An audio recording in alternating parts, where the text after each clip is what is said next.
Hello students, agri have jet institute के digital platform पर आपका एक बार फिर से हार्दिक स्वागत करता हूं। तो उम्मीद कर रहा हूं कि ये लेक्चर आपको कंटिन्यू जो अपने केमिस्ट्री इनऑर्गेनिक चल रही है उसमें पीरियोडिक टेबल का जो लेक्चर चल रहा था उसी को आज कंटिन्यू कर रही हैं। तो जिन स्टूडेंट्स ने आवर्त सारणी पीरियोडिक टेबल का जो फर्स्ट लेक्चर नहीं देखा है तो पहले वो देखें और उसके बाद में आप एक नोटबुक लेकर साथ में बैठी और अपना नोट्स तैयार करते रहें। और आज अपने उम्मीद है कि जितना आपको बताया था कि पहले भाग में अपने क्या किया था, स्ट्रक्चरल पार्ट किया था, उसी का ही कुछ पॉइंट यहाँ है वो कंप्लीट करेंगे। उसके बाद में क्वालिटेटिव भाग यानी गुणात्मक भाग को अपने कंप्लीट करेंगे, है ना। तो बस बने रहें दोस्तों अपने साथ, कोई दिक्कत नहीं है। अभी आज अपने पास जो स्ट्रक्चरल पार्ट था उसमें अपने क्या करने जा रही हैं, यानी कि उसमें अपने पास पीरियड, ग्रुप एंड ब्लॉक को कैसे पहचाने, है ना, कि how to identify period, group and block को इनको कैसे पहचाने। तो अपने पास दो केस रहेंगे, यानी कि दो केस का अर्थ यूं होता है कि एग्जामिनर दो प्रकार से क्वेश्चन दे सकता है कि या तो अपने पास जो कोई क्वेश्चन दिया होगा उसमें क्या दिया जाएगा कि सर परमाणु क्रमांक दिया जाएगा। क्या दिया जाएगा? परमाणु क्रमांक दिया जाएगा। परमाणु क्रमांक दे रखा है तो हम उसको किस हिसाब से फाइंड करेंगे, है ना।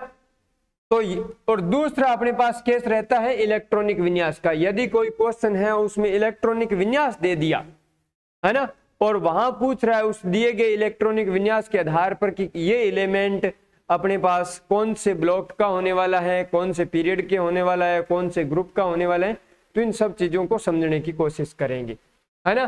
तो अभी अपने पास परमाणु क्रमांक दिया है, ठीक है। तो फर्स्ट नंबर केस में तो अभी अपने पास देखो, इसमें अपने पास सबसे पहले क्या फाइंड करेंगे, है ना, सबसे पहले क्या फाइंड करेंगे। तो यहां सबसे पहले इसमें अपने पास देखो वर्ग को पहचानेंगे। किसको पहचानेंगे? ग्रुप को पहचानेंगे, ठीक है, किसको? ग्रुप को। और ग्रुप नंबर के आधार पर फिर अपने पास किसको पहचानेंगे? ब्लॉक को पहचानेंगे। सबसे पहले किसको पहचानेंगे? आप कहोगे सर ग्रुप को पहचानेंगे। फिर दो नंबर अपने किसको पहचानेंगे? ब्लॉक को पहचानेंगे।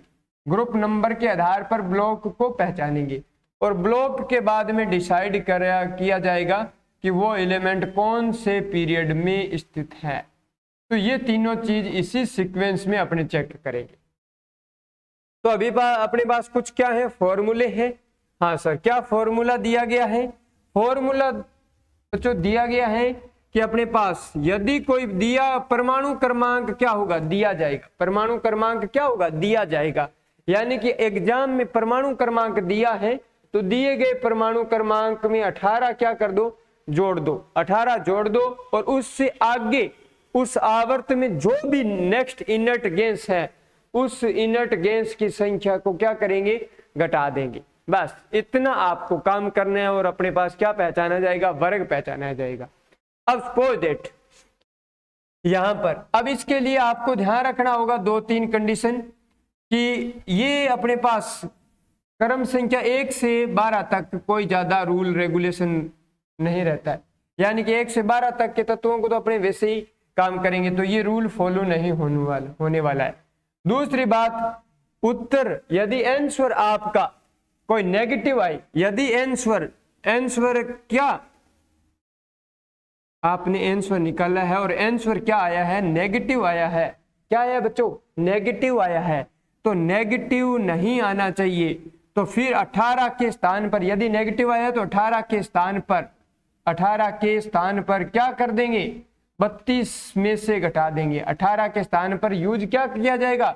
32 किया जाएगा। बस ये चीज ध्यान रखना होगा। ओके, बस बाकी कोई दिक्कत नहीं है। फिर तीसरा पॉइंट रहता है कि एफ ब्लॉक एलिमेंट के लिए ये लागू नहीं होता है। एफ ब्लॉक एलिमेंट के लिए ये आपको जुगाड़ सिस्टम है, ये लागू नहीं होगा। Okay okay sir. चलो सर, अब हमारे को बताओ कि कोई परमाणु क्रमांक दिया हुआ है। मान लो सपोज दैट आपके पास कितना परमाणु क्रमांक दिया है? दे दिया 15 परमाणु क्रमांक। क्या दे दिया? 15 परमाणु क्रमांक दे दिया। तो 15 दे दिया, 15 में क्या कर दो सर? जोड़ दो 18। क्या जोड़ दो? 18। यानी आपके पास दिया गया Z का मान क्या था सर? 15 था। कितना था? 15 था। 15 में 18 क्या करोगे? जोड़ दोगे। 15 से आगे नेक्स्ट इनर्ट गैस कौन सी आएगी? नेक्स्ट इनर्ट गैस आती है आर्गन। तो 15 वाले तत्वों के सामने आर्गन, तो ये माइनस में क्या कर दोगे? 18। तो 18 से 18 क्या हो जाएगा? Cancel out. तो जो आपको पास एलिमेंट दिया गया, एलिमेंट का परमाणु क्रमांक 15 है, तो वो 15वें वर्ग का एलिमेंट होगा। किस वर्ग का एलिमेंट होगा? 15वें वर्ग का एलिमेंट होगा। कहानी समझ में आ गया? हाँ सर समझ में आ गया। ओके। यदि अब आप पूछोगे कि सर यदि हमारे को दे दिया 30 परमाणु क्रमांक, क्या दिया? Z का मान दे दिया 30, दिया गया एलिमेंट है उसका परमाणु क्रमांक 30 है, तो 30 में क्या कर दो? 18 जोड़ दो। और 30 से आगे वाली इनर्ट गैस क्या होती है सर? 36 पर होती है। इनर्ट गैस कितने पर है? 36 पर। देखो यहाँ पर हीलियम था 2 पर, नियोन था 10 पर, आर्गन था 18 पर, क्रिप्टोन था अपने पास, क्रिप्टोन कितने पर था? 36 पर। तो ये 2 पर है इसका परमाणु क्रमांक, इसका अपने पास 10 है, इसका 18 है और इसका अपने पास 36 है। तो 30 से आगे कौन सी परमाणु क्रमांक वाली है? 36। तो ये 36। अब यहाँ 30 और 18 कितने हो गए? आप कहोगे सर 48 माइनस 36। ठीक है, तो आंसर अपना क्या आया? 12 नंबर। तो जो एलिमेंट आपके पास क्या दिया? एलिमेंट दिया है, जो दिया गया परमाणु क्रमांक 30 है, वो कौन से वर्ग का तत्व है? वो 12वें वर्ग का तत्व है। वो परमाणु क्रमांक 30 वाला एलिमेंट होगा, वो 12वें ग्रुप का होगा। हाँ सर कहानी समझ में आया? ओके चलो अभी ये देखो, अभी आप कहोगे पहला अपने पास कौन सा क्वेश्चन किया? पहला क्वेश्चन ये किया। पहला क्वेश्चन क्या किया था कि सर 15 नंबर परमाणु क्रमांक था, वो कौन से वर्ग का था? तो 15वें वर्ग का ही था। वो देखते हैं कि 15वें वर्ग का ये 15 नंबर है ना? हाँ, आप कहोगे सर ये 15 नंबर का है। कौन सा है? ये 15 नंबर का है। हाँ सर 15 नंबर का है। कौन से वर्ग का है? तो सर 1 2, ये देखो 1 2 3 4, यदि देखेंगे तो ये 15वें वर्ग का एलिमेंट हो गया। हाँ सर 15वें वर्ग का एलिमेंट हो गया। सपोज दैट आपने दूसरा क्वेश्चन किया, आपके पास दिया गया परमाणु क्रमांक था 30। क्या था सर? 30 था। 30 में अपने पास आंसर क्या आया? आंसर आप कहोगे सर आंसर आया अपने पास 12, यानी 12वें वर्ग का है। तो यहां तक देखो, ये अपने पास कौन से वर्ग का है? 12वें वर्ग का है। कहानी समझ में आ गया? ओके। अब आपको ध्यान पूर्वक देखना है, अपने पास वर्ग के नंबरों के आधार पर किसका डिसाइड करेंगे? ब्लॉक का डिसाइड करेंगे। किसका डिसाइड करेंगे? ब्लॉक का डिसाइड करेंगे। यदि वर्ग संख्या आपकी 1 से 2 के बीच में है, तो वो किस ब्लॉक का एलिमेंट होगा? एस ब्लॉक का एलिमेंट होगा। यदि आपके पास वर्ग संख्या कितने से कितने पर है? आप कहोगे सर यहां पर देखो, यदि आपके पास वर्ग संख्या 3 से लेकर यहां पर 12 तक के बीच में है, वर्ग संख्या के आधार पर ब्लॉक का डिसाइड करोगे ना, तो यदि 3 से 12 तक संख्या आ रही है, उस संख्या में कोई एलिमेंट आ रहा है, तो वो डी ब्लॉक का हो जाएगा। किस ब्लॉक का हो जाएगा? सर डी ब्लॉक का हो जाएगा। समझ में आया? हाँ सर। यदि वर्ग संख्या आपके पास नंबरिंग में क्या दिया? 13 से लेकर 18 तक की नंबर में आ रहा है, तो वर्ग नंबर की संख्या के आधार पर अपने पास ब्लॉक का निर्धारण करेंगे। यदि 13 से 18 में आता है तो किस ब्लॉक का होगा? तो आप कहोगे कि सर पी ब्लॉक के एलिमेंट होंगे। अब आप कहोगे कि सर यदि ये एफ ब्लॉक वाले एलिमेंट कहां चले गए? यदि आपके पास परमाणु क्रमांक कितना 57 से क्या है? ज्यादा, 57 से ज्यादा है, और 71 से क्या है? कम है, 71 से कम है, तो ये परमाणु क्रमांक के जो एलिमेंट होंगे वो किस ब्लॉक के होंगे? वो एफ ब्लॉक के होंगे। उसके बाद में आपके पास देखोगे तो 89 से ज्यादा होना चाहिए, 103 परमाणु क्रमांक से कम वाला एलिमेंट होना चाहिए। यदि नंबरिंग ये आ रही है तो ये एलिमेंट क्या होते हैं, एफ ब्लॉक के एलिमेंट होते हैं। ये किस ब्लॉक के एलिमेंट होंगे, एफ ब्लॉक के एलिमेंट होंगे। ये आपको इतना ध्यान रखना होगा। अब मान लो सपोज दैट अभी अपने पास एक क्वेश्चन करके आए थे, अभी एक क्वेश्चन किया था कि सर ब्लॉक का कैसे निर्धारण करेंगे, तो अभी दोबारा बता देते हैं। यहां पर आपको याद क्या रखना है कि वर्ग नंबर के आधार पर ब्लॉक का निर्धारण किया जाता है। वर्ग नंबर के आधार पर ब्लॉक का निर्धारण किया जाता है।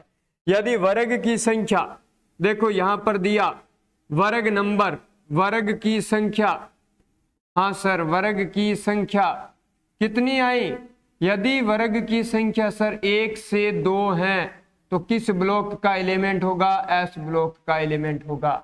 यदि 3 से 12 तक हैं तो अपने पास किस ब्लॉक का एलिमेंट होगा, डी ब्लॉक का एलिमेंट होगा।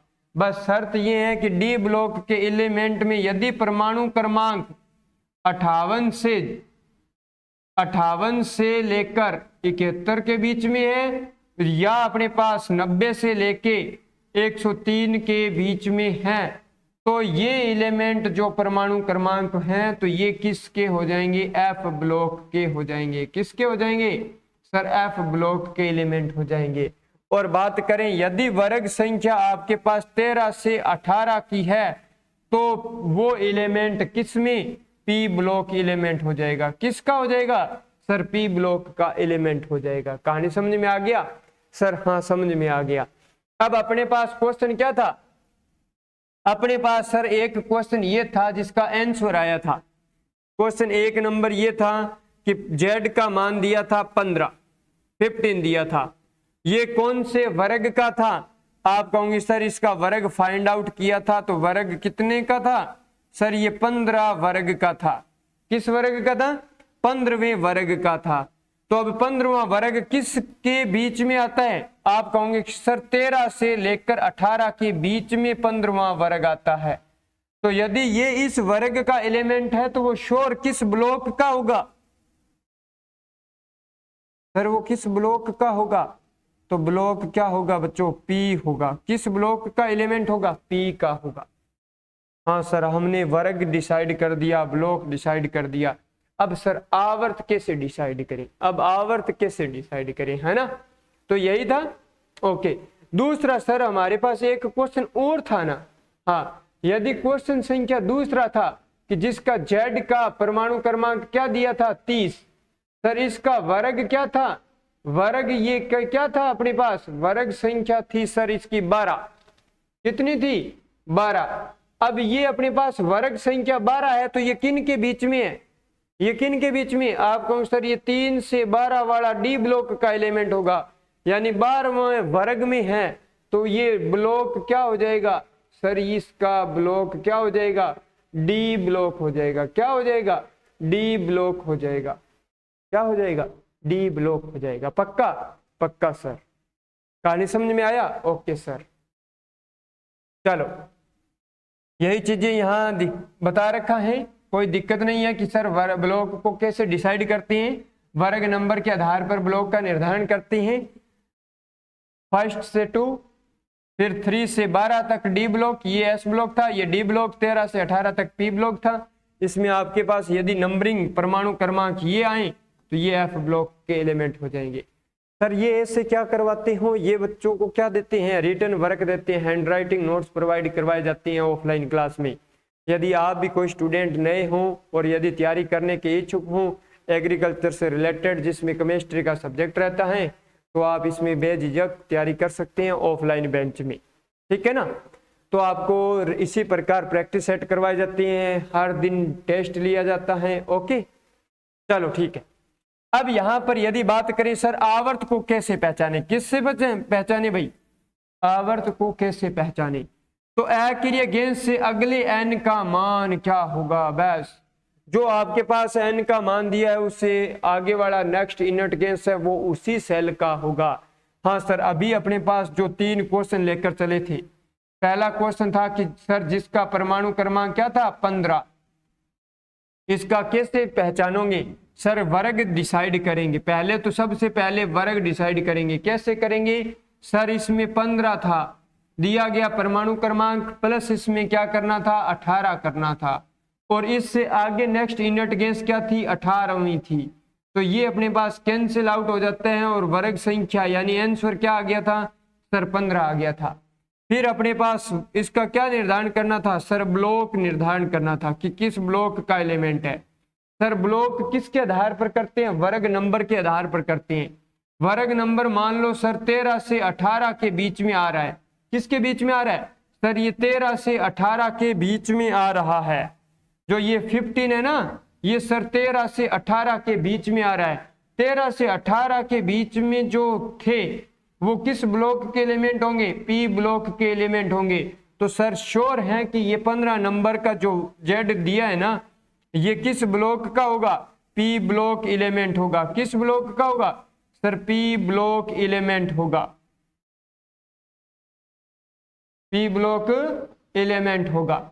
ओके, अब आप देखो ये जो 18 नंबर था नेक्स्ट इनर्ट गैस यानी कि अक्रिय गैस से अगले एन का मान, जो एन का जेड का मान दिए रखा है, तो ये अपने पास अक्रिय गैस का मान कौन सा हो सकता है। तो यहां तक देखो सर, हीलियम, नियोन और आर्गन है ना, यही था। तो अपने पास नियोन से आगे जो एन का मान था उससे आगे इनर्ट गैस किसमें 10, ये तो 10 तक हो गया था। अब 10 से फिर 11 से लेकर 18 तक एलिमेंट आएंगे, वो सब किसी सीरीज में आएंगे, 11 से 18 तक इसी में आएंगे ना। तो ये अपने पास किस यानी ये जो इनर्ट गैस है कौन से आवर्त में आ रहा है सर, ये तीसरी आवर्त में आ रहा है। तो आवर्त क्या हो गया,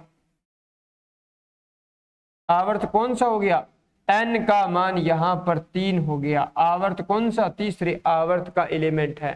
सर कैसे चेक करें, ये देखो कैसे चेक करें सर, यहां पर क्या दिया था 15वां, ये दिया था ना, हाँ सर ये दे रखा है। तो 15वां कौन से आवर्त का है सर, ये तीसरे एन का मान यहां क्या दे दिया, तीसरे आवर्त का एलिमेंट हो गया। सर कौन से ब्लॉक का हो गया सर, ये पी ब्लॉक का हो गया। किस ब्लॉक का हो गया, पी ब्लॉक का हो गया। सर इसका वर्ग क्या हो गया सर, वर्ग इसका 15वां हो गया। क्या हो गया, वर्ग 15वां हो गया। ये इसी प्रकार काम करना होगा। ओके चलो यहां तक देखो। फिर यदि आप दूसरा क्वेश्चन करना चाहते हैं सर, हाँ अभी अपने दूसरा क्वेश्चन भी तो आपने करवाया था कि जिसका जेड क्या दे रखा था सर, जेड का मान 30 दे रखा था। क्या दे रखा था सर, 30 दे रखा था। तो इसका वर्ग डिसाइड करोगे, कैसे वर्ग डिसाइड करोगे, हाँ सर वर्ग डिसाइड करेंगे। तो 30 में दिए गए परमाणु क्रमांक में 18 जोड़ दो और उससे नेक्स्ट इनर्ट गैस में से घटा दो। तो 30 से आगे नेक्स्ट इनर्ट गैस 36 पर आती है, हाँ सर 36 पर आती है। तो 30 और 18 कितने 48, 48 माइनस 36 क्या हो गया सर 12 हो गया। क्या हो गया 12 हो गया, है ना। तो ये 12 नंबर वर्ग का एलिमेंट होगा। वर्ग नंबर क्या हो गया 12वें वर्ग का एलिमेंट होगा। अब सर यदि अपने पास वर्ग की संख्या आप बोल रहे थे सर 1 से 2 आता है तो एस ब्लॉक हो जाएगा, यदि 3 से 12 आता है तो डी ब्लॉक हो जाएगा। तो ये तो अपने पास 12 आया है, हाँ तो अपने पास ब्लॉक क्या हो गया सर, ब्लॉक क्या हो गया, ब्लॉक हो गया बच्चों डी ब्लॉक एलिमेंट। क्या हो गया डी ब्लॉक एलिमेंट हो गया। कहानी समझ में आया, हाँ सर।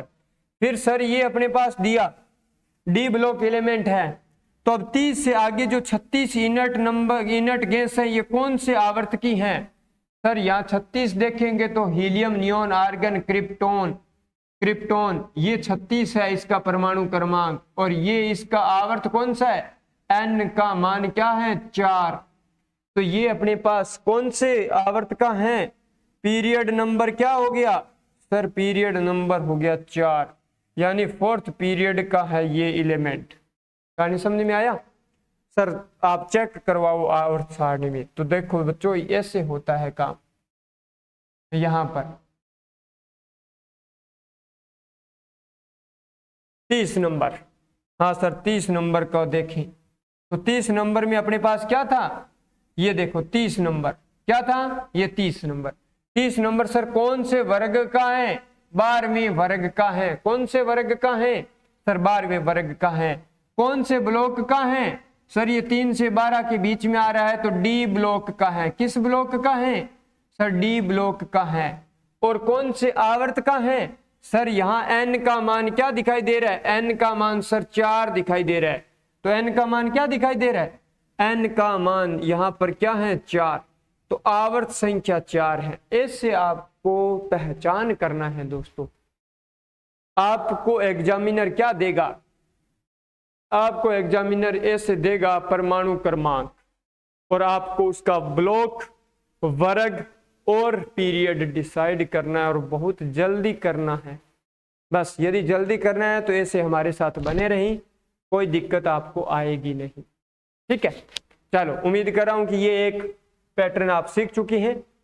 सर दूसरा अपने पास दोस्तों क्या था कि सर यदि अपने पास ये है n का मान, ये सब कुछ ये आपको प्रैक्टिस सेट दिया है। क्या दिया है, प्रैक्टिस सेट दिया है।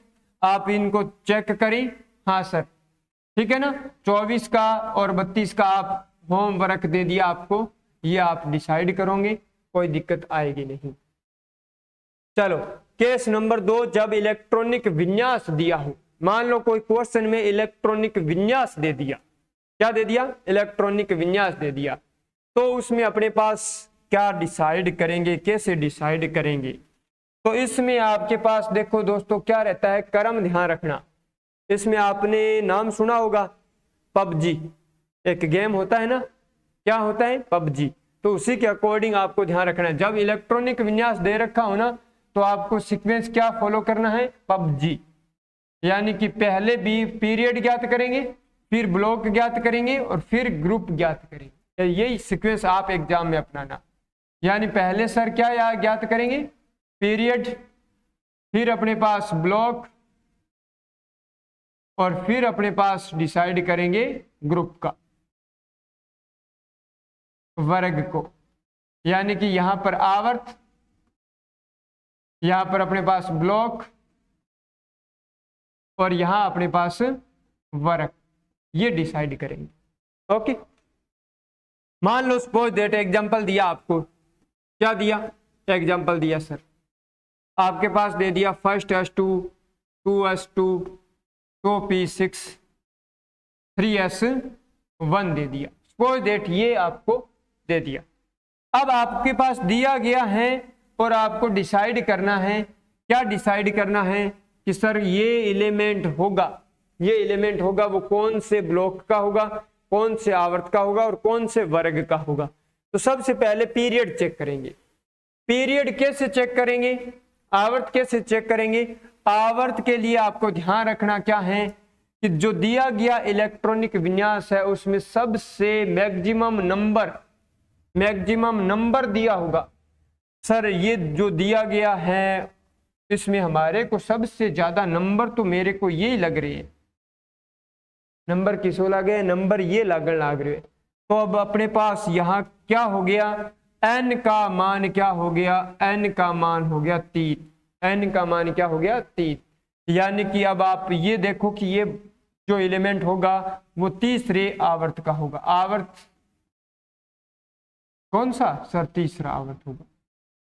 अब ये ब्लॉक कौन सा होगा, ब्लॉक आपको ध्यान रखना है कि जो लास्ट इलेक्ट्रॉन है वो किस सब सेल में जा रहा है, जो लास्ट इलेक्ट्रॉन है वो किस सब सेल में जा रहा है, यानी किस उपकोष में जा रहा है। तो आप कहोगे कि सर लास्ट इलेक्ट्रॉन तो किस उपकोष में जा रहा है, एस उपकोष में जा रहा है। किस में जा रहा है, एस में। तो ये अपने पास जहां लास्ट इलेक्ट्रॉन जिस उपकोष में जाएगा वो उसका क्या होगा, ब्लॉक होगा। तो ये एस ब्लॉक एलिमेंट होगा, क्या होगा, एस ब्लॉक एलिमेंट होगा। ओके, चलो उसके बाद में सर ग्रुप कैसे डिसाइड करेंगे। ग्रुप डिसाइड करेंगे अपने पास उसमें जो वैलेंस इलेक्ट्रॉन दिए हैं, यानी ये अपने पास फर्स्ट है, इसके पूरे वर्ग में एक वर्ग है तो ये फर्स्ट प्रथम वर्ग का होगा। किस वर्ग का होगा, प्रथम वर्ग का होगा, है ना। तो ये जो ग्रुप है ना, ग्रुप के लिए आपको क्या करना होगा, ग्रुप के लिए आपके पास देखो यहां पर एस ब्लॉक एलिमेंट के लिए तो संयोजी कोष में इलेक्ट्रॉन की संख्या, संयोजी कोष में इलेक्ट्रॉन की संख्या यदि एक है तो वो एक में एक वर्ग का हो जाएगा। अब इसी प्रकार अपने पास बात करें पी ब्लॉक का, किस ब्लॉक का, पी ब्लॉक का। पी ब्लॉक के लिए आपको क्या करना होगा, वैलेंस इलेक्ट्रॉन की संख्या तो है, वैलेंस इलेक्ट्रॉन की संख्या तो है, नंबर ऑफ वैलेंस इलेक्ट्रॉन क्या दे दिया, number of valence electron plus में आपके पास क्या हो जाएगा, प्लस में आपके पास हो जाएगा 12। ठीक है सर, कैसे हो जाएगा अभी देखते हैं, यहां एक एग्जांपल करके देखते हैं, है ना। अब आपके पास दिया, मान लो फर्स्ट S2 2S2 2P1 दे दिया, हाँ सर दे दिया। तो ये अपने पास क्या होता है सर, बोरॉन होता है, 5 पर क्या होता है, बोरॉन होता है, पता लग गया, हाँ सर ठीक है। अब इसमें दिया गया नंबर n का मान क्या है, n का मान आप कहोगे सर 2 है, मैक्सिमम नंबर क्या है 2 है, ये भी हो सकता है ये भी हो सकता है, हाँ सर ठीक है। अब यहां पर अपने पास नंबर ऑफ वैलेंस इलेक्ट्रॉन है ना। अब यहां पर ये कौन से ब्लॉक का है सर, पी ब्लॉक में जा रहा है, तो ब्लॉक कौन सा हो गया, ब्लॉक कौन सा हो गया सर, पी ब्लॉक का एलिमेंट हो गया। ठीक है, और यहां पर अपने पास जो वर्ग संख्या में इलेक्ट्रॉन दिखाई दे रहे हैं, अब एक दिखाई दे रहा है तो इसमें 12 क्या कर दोगे, जोड़ दोगे, 12 और 1 क्या हो जाएगा, 12 और 1 क्या हो जाएगा 13 हो जाएगा। तो ये 13वें वर्ग का है, किस वर्ग का है, 13वें वर्ग का है, यानी कि इस एक इलेक्ट्रॉन में 12 जोड़ दूंगे, यदि यहां 2 होता तो 12 जोड़ दूंगे, 3 होता तो भी 12 जोड़ दूंगे, 12 आपको जोड़ना है। ठीक है, ठीक है, ओके सर। तो ये अपने पास इस प्रकार का कंसेप्ट रहेगा। आवर्त को ज्ञात करने के लिए देखो क्या करना होगा, आवर्त को ज्ञात करने के लिए यहां पर दिया है ना, तो दिए गए इलेक्ट्रॉनिक विन्यास में अधिकतम n का जो मान होगा वो अपने पास क्या आवर्त को प्रदर्शित करेगा। सर ब्लॉक किससे कैसे ज्ञात करेंगे, अंतिम इलेक्ट्रॉन जिस उपकोष में प्रवेश करेगा, S में करता है तो S ब्लॉक का होगा, P में कर रहा है तो P का होगा, D में कर रहा है तो D ब्लॉक का एलिमेंट होगा, जो कर रहा है उसी के अकॉर्डिंग हो जाएगा, है ना। तो ये आपके पास रिटर्न वर्क दे दी है। यहाँ पर आपके पास फॉर्मूले थोड़े से ध्यान रखने होंगे। यहाँ तक देखो, एस ब्लॉक के लिए क्या होगा कि संयोजी कोष में इलेक्ट्रॉन की संख्या जितनी होती है 1, उसी प्रकार यहाँ पी ब्लॉक के लिए संयोजी कोष में इलेक्ट्रॉन की संख्या, संयोजी कोष में इलेक्ट्रॉन की संख्या प्लस में आप क्या कर दोगे 12 कर दोगे। डी ब्लॉक के लिए क्या कर दोगे, संयोजी कोष में इलेक्ट्रॉन की संख्या प्लस में आप क्या कर दोगे 2 कर दोगे, बस इस हिसाब से काम हो जाएगा। चलो यहां तक ये हो गया, प्लस यहां पर 12 होता है यहां पर, ठीक है।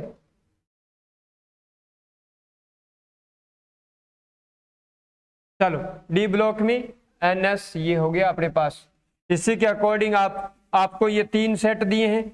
चलो एक अपने आंसर आपको करके दिखा दी। सर मान लो सपोज दैट क्लोरीन का है, हाँ सर क्लोरीन का है, तो इसमें क्या भरा, first S2 2S2 2P6 3S2 और 3P5, 17 हो गए, 2 2 4 6 10 2 12 6 12 और 5 17। ओके सर, तो यहाँ पर n का मान क्या होगा, n का मान आप कहोगे सर n का मान होगा 3, क्योंकि अधिकतम 3 है, तो ये अपने पास तीसरे आवर्त का एलिमेंट होगा। किस आवर्त का होगा, तीसरे आवर्त का एलिमेंट होगा। समझ में आ रहा है, हाँ सर समझ में आ रहा है। अब देखो यहां पर अपने पास वैलेंस इलेक्ट्रॉन कितने होते हैं सर, इसमें 5 वैलेंस इलेक्ट्रॉन है। कितने, 5। इसमें क्या कर दो 12 जोड़ दो, इसमें क्या कर दो 12 जोड़ दो, तो 12 और 5 17, 12 प्लस 5 किया तो तो ये 17वें वर्ग का एलिमेंट होगा। किस वर्ग का होगा? 17वें वर्ग का एलिमेंट होगा। चलो ठीक है, ओके सर। उसके बाद में यदि अपने पास बात करें कि सर ये किस ब्लॉक का है, तो ये लास्ट इलेक्ट्रॉन किस पी में जा रहा है, तो ये ब्लॉक क्या हो जाएगा? लास्ट इलेक्ट्रॉन किस में जा रहा है? पी में जा रहा है, तो पी ब्लॉक एलिमेंट हो जाएगा। क्या हो जाएगा? पी ब्लॉक एलिमेंट हो जाएगा। तो उम्मीद कर रहा हूं कि यहां तक आपको काफी अच्छा समझ में आ गया होगा। चलो बात करें सर गुणात्मक भाग पर। तो ये अपने पास स्ट्रक्चरल पार्ट क्या हो गया था सर? कंप्लीट हो गया था। क्या हो गया था बच्चों? कंप्लीट हो गया था। बहुत शानदार तरीके से किया है। उम्मीद कर रहा हूं कि आपको बहुत अच्छा लगा होगा। बस बने रहे हमारे साथ, आपको आज इस लेक्चर में बहुत अच्छे तरीके से करवाया जाएगा। अब सर गुणात्मक भाग में क्या क्या अध्ययन करना था? क्या क्या अध्ययन करना था सर गुणात्मक भाग में बच्चों? क्या करना था अध्ययन? तो इसी प्रकार अपने पास जल्दी से देखें, यहाँ पर अभी आपको थोड़ा सा स्ट्रक्चर बता देते हैं कि क्या क्या करने वाले हैं सर। इसमें अपने पास प्रभावी नाभिकीय आवेश, हाँ क्या? जेड इफेक्ट करने वाले। क्या करने वाले हैं बच्चों? जेड इफेक्ट, प्रभावी नाभिकीय आवेश, प्रभावी नाभिकीय आवेश।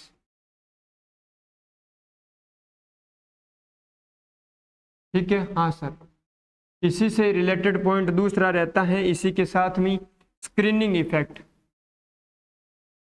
स्क्रीनिंग इफेक्ट, ठीक है, या इसको क्या कहते हैं? शील्डिंग इफेक्ट,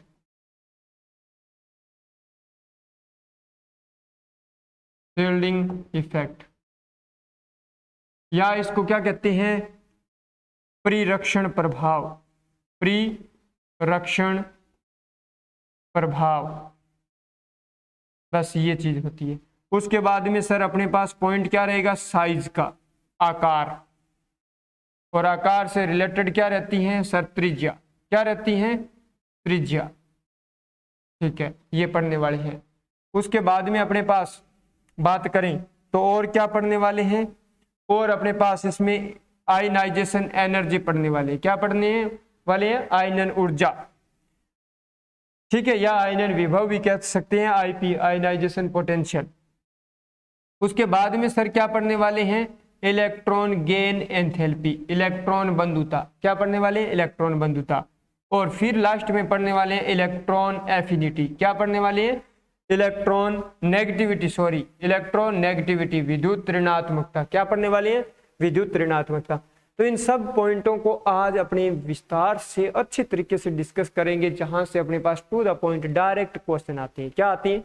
डायरेक्ट क्वेश्चन आते हैं। ओके, तो बस बने रहे हमारे साथ, कोई दिक्कत आने वाली नहीं है। तो यहाँ पर देखो प्रभावी नाभिकीय आवेश क्या होता है, प्रभावी नाभिकीय आवेश क्या होता है। तो ये देखो दोस्तों अपने पास यहाँ इसको अपने पास किससे रिप्रेजेंट किया जाता है? जेड से रिप्रेजेंट किया जाता है। किससे? जेड से रिप्रेजेंट किया जाता है। तो यहाँ पर अपने पास आपको पता है कि प्रभावी नाभिकीय आवेश होता क्या है, यानी कि जो नाभिक है, परमाणु दिया है, परमाणु दिया है और उसके नाभिक में क्या प्रेजेंट होते हैं सर? प्रोटॉन प्रेजेंट होते हैं। क्या होते हैं? प्रोटॉन प्रेजेंट होते हैं। प्रोटॉन पर क्या होता है सर? पॉजिटिव चार्ज होता है। क्या होता है? पॉजिटिव चार्ज होता है सर। न्यूट्रॉन आवेश रहित होता है, न्यूट्रॉन आवेश रहित होता है। इलेक्ट्रॉन पर सर नेगेटिव चार्ज होता है। तो जितने प्रोटॉन होंगे तो उतने प्रोटॉन होते हैं, प्रोटॉन पॉजिटिव चार्ज होता है। जितना प्रोटॉन पॉजिटिव चार्ज बढ़ता है तो उतना ही आवेश बढ़ जाएगा। आवेश बढ़ जाएगा तो यूं मानो कि जितना इसका ज्यादा आवेश होगा तो वो इलेक्ट्रॉन को अपनी ओर क्या करेगा? इलेक्ट्रॉन को सर अपनी ओर आकर्षित करेगा, आकर्षित करेगा। यानी कि प्रभाव नाभिकीय जेड इफेक्ट बढ़ता है तो इलेक्ट्रॉन होगा, इलेक्ट्रॉन को अपनी ओर आकर्षित करने की पावर क्या हो जाएगी सर? ज्यादा हो जाएगी, है ना। तो जैसे जैसे जेड इफेक्ट यानी प्रभावी नाभिकीय आवेश बढ़ता है और परमाणु का आकार क्या हो जाता है? कम हो जाता है। क्या हो जाता है? कम हो जाता है।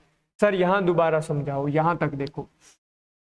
यूं मानो कि ये है अपने पास नाभिक, है ना, ये नाभिक है, ठीक है। इसका इफेक्ट होगा, इस पर क्या होता है? नाभिक पर क्या होता है? पॉजिटिव चार्ज होता है। क्या होता है? Positive charge. तो यहां पर अपने पास सेल है, इस सेल में इलेक्ट्रॉन है, इस सेल में इलेक्ट्रॉन है, सपोज दैट तो यहां पर सबसे ज्यादा इफेक्ट किस पर होगा? सबसे ज्यादा मान लो ये एस सेल हैं, ये अपने पास एस और पी हैं, यानी कि कौन से सेल है? पी सेल मान लो, ये डी सेल मान लो, ये अपने पास सपोज दैट आगे एफ सेल आ जाए। तो सबसे ज्यादा इफेक्ट इसका किस पर है सर? सबसे ज्यादा इफेक्ट किस पर है? एस पर है, यानी कि एस के इलेक्ट्रॉन को ये अपनी ओर खींचेगा, उससे थोड़ा सा कम किस पर खींचेगा? पी पर, पी से कम किस पर लगेगा? तो ये डी पर। तो ये जेड इफेक्ट होता क्या है? ये जेड इफेक्ट होता क्या है?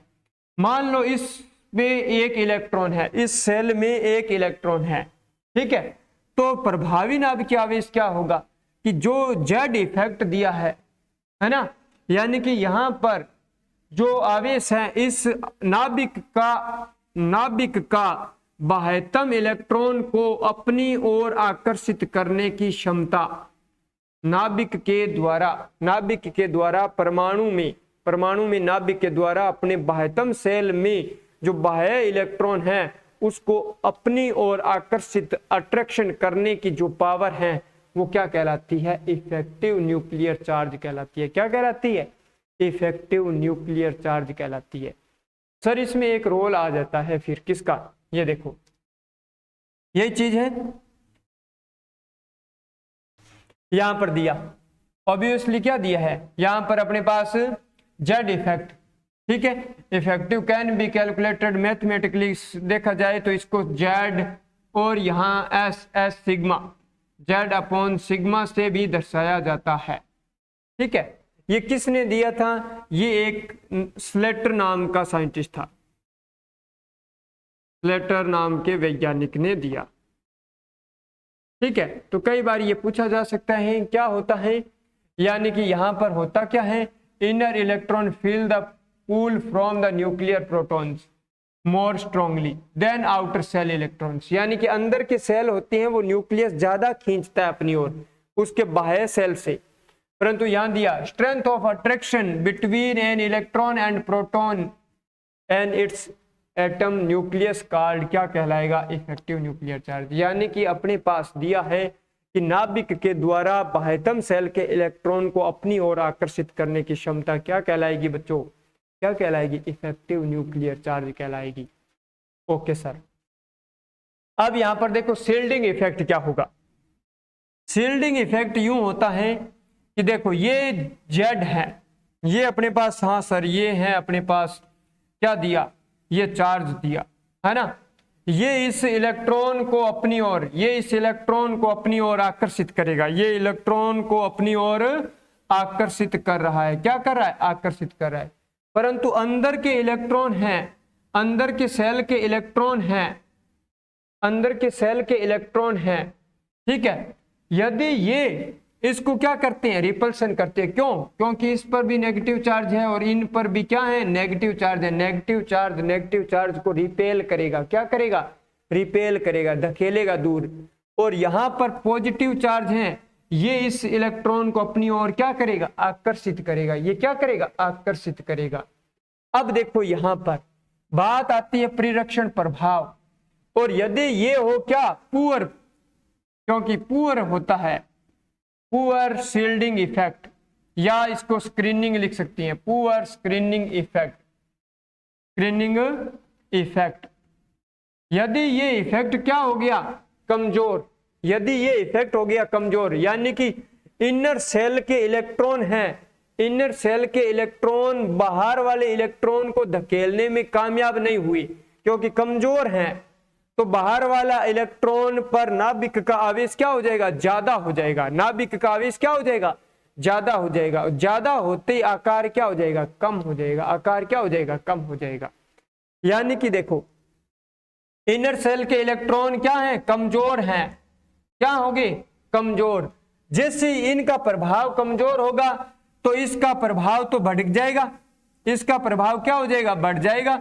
और इसका प्रभाव बढ़ेगा, इनका कम होगा, तो ये इलेक्ट्रॉन को, इस इलेक्ट्रॉन को अपनी ओर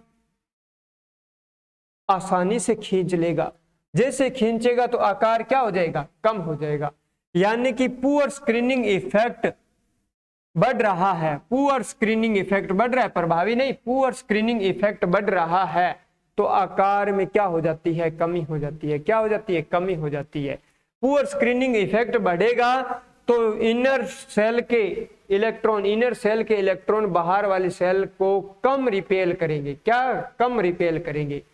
अब यहां पर क्रम क्या होता है, स्क्रीनिंग इफेक्ट का क्रम क्या होता है ना, तो सबसे ज्यादा एस का होता है, फिर पी का, फिर होता है डी का, और फिर होता है एफ का। ये इसका क्या होता है, क्रम होता है। यदि मान लो कोई सेल डी में है तो उसका प्रिरक्षण प्रभाव क्या है, पुअर है। डी सेल के इलेक्ट्रॉन होंगे, उसका प्रिरक्षण प्रभाव क्या हो जाएगा, कम हो जाएगा, और कम हो जाएगा तो नाभिक बाहर वाले इलेक्ट्रॉन पर क्या करेगा, ज्यादा फोर्स लगाएगा। क्या करेगा, ज्यादा फोर्स लगाएगा। तो कहानी समझ में आ गया। स्क्रीनिंग इफेक्ट के क्रम में ये आपको ध्यान रखना होगा। चलो यही था, ओके। अब यहां पर देखो, यदि आपके पास क्वेश्चन दिया आकार का संकुंचन बढ़ रहा है, आकार क्या कम हो रहा है, आकार क्या संकुंचन बढ़ रहा है, यानी आकार का कॉन्ट्रैक्शन बढ़ रहा है ना, कम हो रहा है, तो यहाँ ये जेड इफेक्ट भी क्या है सर, जेड इफेक्ट भी बढ़ रहा है। क्या है, जेड इफेक्ट बढ़ रहा है। यदि प्रभावी नाभिकीय आवेश बढ़ रहा है, प्रभावी नाभिकीय आवेश बढ़ रहा है, तो आकार क्या हो रहा है, साइज क्या हो रहा है, साइज क्या हो रहा है, डिक्रीज हो रहा है, साइज क्या हो रहा है, कम हो रहा है। बस ये चीज बताना है। चलो अब यहां पर देखो, कई बार संकुंचन का क्रमशीलता पूछा जाता है। सबसे ज्यादा एक्टिनोइड कॉन्ट्रास्टिंग होता है, यानी कि एफ ब्लॉक एलिमेंट की होती है। उसके बाद में लेंथेनोइड कॉन्ट्रास्टिंग होती है, ठीक है, एक्टिनोइड, लेंथेनोइड, ट्रांजिशन लेंथेनोइड की होती है। उसके बाद में ट्रांजिशन कॉन्ट्रास्टिंग होती है, यानी ये है डी ब्लॉक एलिमेंट। क्या है, डी ब्लॉक एलिमेंट का सबसे ज्यादा प्रिरक्षण प्रभाव संकुंचन का सामर्थ्य किसमें, एक्टिनोइड में, फिर लेंथेनोइड में, फिर ट्रांजिशन में। ओके सर, यही है, इसी प्रकार आप देखते रहें। ओके, यहां पर देखो, अब अपने पास आप कहोगे कि एटॉमिक रेडियस डिक्रीज हो रहा है, यानी कि अपने पास आवर्त सारणी में लेफ्ट टू राइट जा रहे हैं। क्या जा रहे हैं दोस्तों, लेफ्ट टू राइट जा रहे हैं। क्या जा रहे हैं, लेफ्ट टू राइट जा रहे हैं, है ना, बाएं से दाएं जा रहे हैं, बाएं से दाएं जा रहे हैं, बाएं से सर दाएं जा रहे हैं। तो यहां पर जेड इफेक्ट क्या था, जेड इफेक्ट, यहां पर सर जेड इफेक्ट क्या था, बढ़ रहा था। जेड इफेक्ट बढ़ता है, जैसे जेड इफेक्ट बढ़ता है तो उस आवर्त में क्या आकार कम होने लग जाता है, तत्वों का यानी परमाणुओं का आकार क्या हो जाता है, कम हो जाता है। तो यहाँ पर साइज ये बढ़ रहा है तो साइज क्या हो जाएगा, साइज डिक्रीज हो जाएगा, साइज आकार क्या हो जाएगा, डिक्रीज हो जाएगा। अब देखो दूसरा क्वेश्चन, यदि अपने पास टॉप टू बॉटम जा रही हैं, टॉप टू बॉटम वर्ग में ऊपर से नीचे जा रहे हैं, वर्ग में ऊपर से नीचे जा रहे हैं, तो यहाँ नंबर ऑफ सेल बढ़ रही है, नंबर ऑफ सेल बढ़ रही है, आवर्त की संख्या बढ़ रही है, तो आकार क्या सर, साइज बढ़ रहा है, साइज बढ़ रहा है, आकार। तो आपको ध्यान रखना है, आवर्त सारणी में बाएं से दाएं, लेफ्ट टू राइट जाते हैं तो आकार घटता है, आकार घटता है।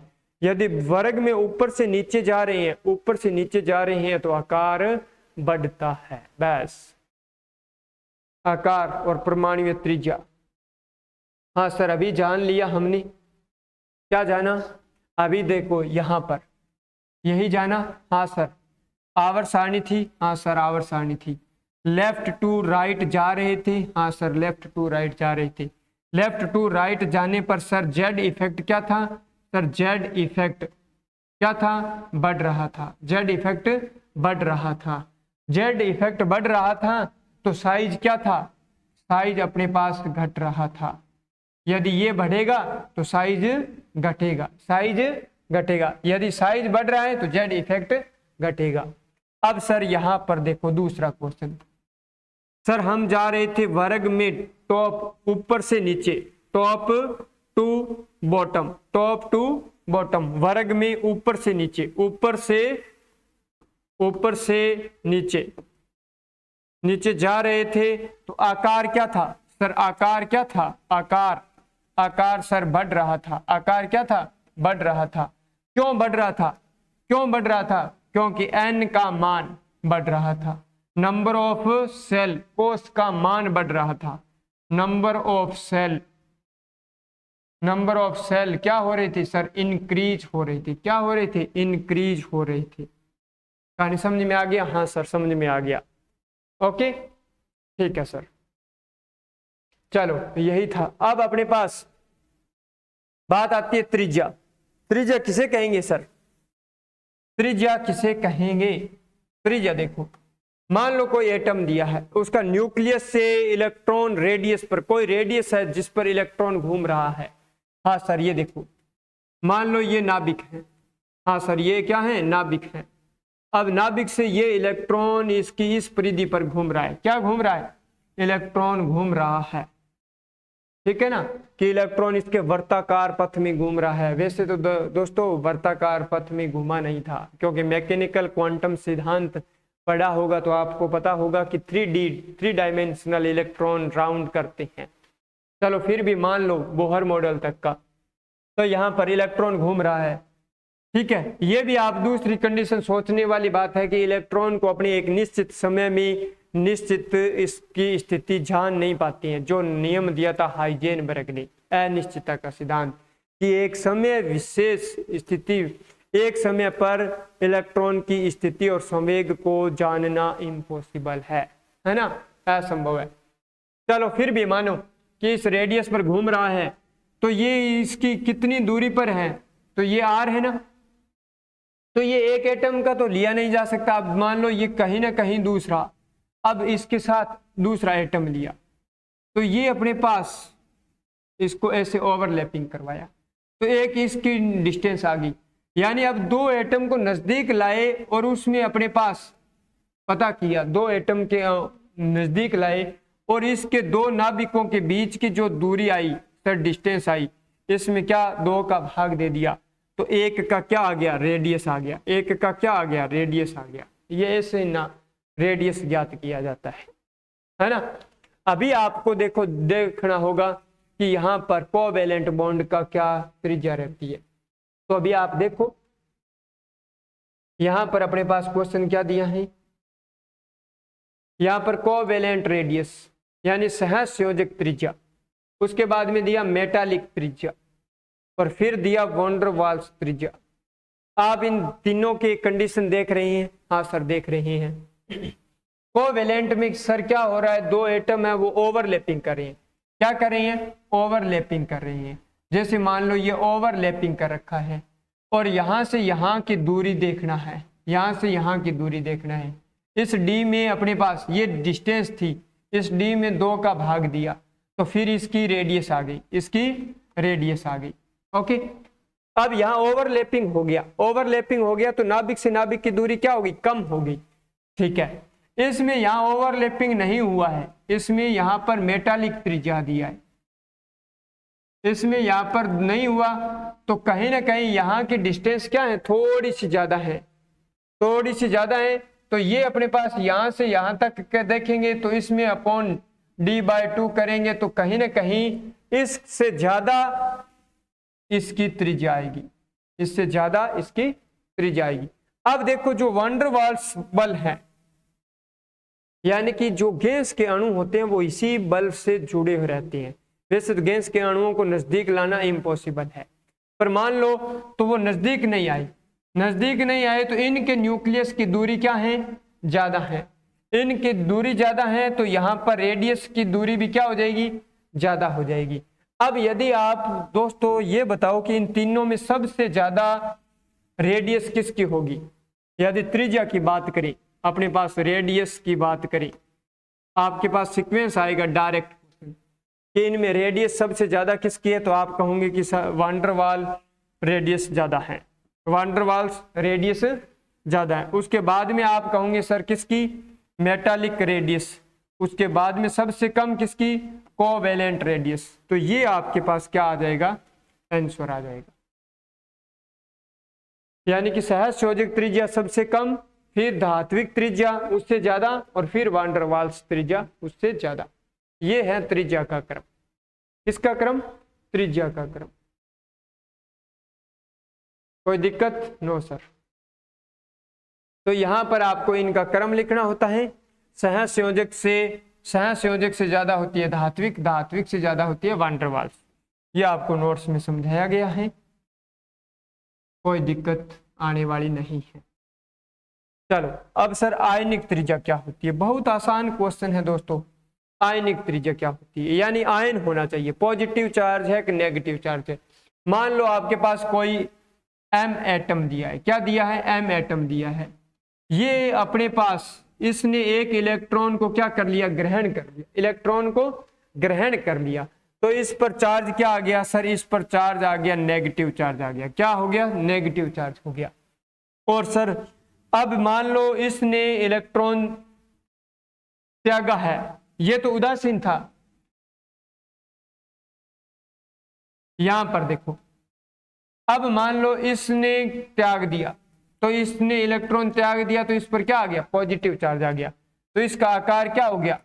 इसका आकार यानी कि धन आवेशित जो परमाणु होगा वो अपने मूल परमाणु से क्या होगा? छोटा होगा। तो इन तीनों का सीक्वेंस देखा जाए तो अपने पास आप कहोगे सबसे ज्यादा त्रिज्या किसकी? एम माइनस की। फिर त्रिज्या किसकी? इसकी। और फिर त्रिज्या किसकी रहती है? एम पॉजिटिव की। बस ये होता है आयनिक त्रिज्या का क्रम। यानी जिस पर जितना ज्यादा चार्ज, बस नेगेटिव चार्ज है तो वो अपने मूल परमाणु से बड़ा होगा। अब आपको एक सर एग्जाम्पल दूं।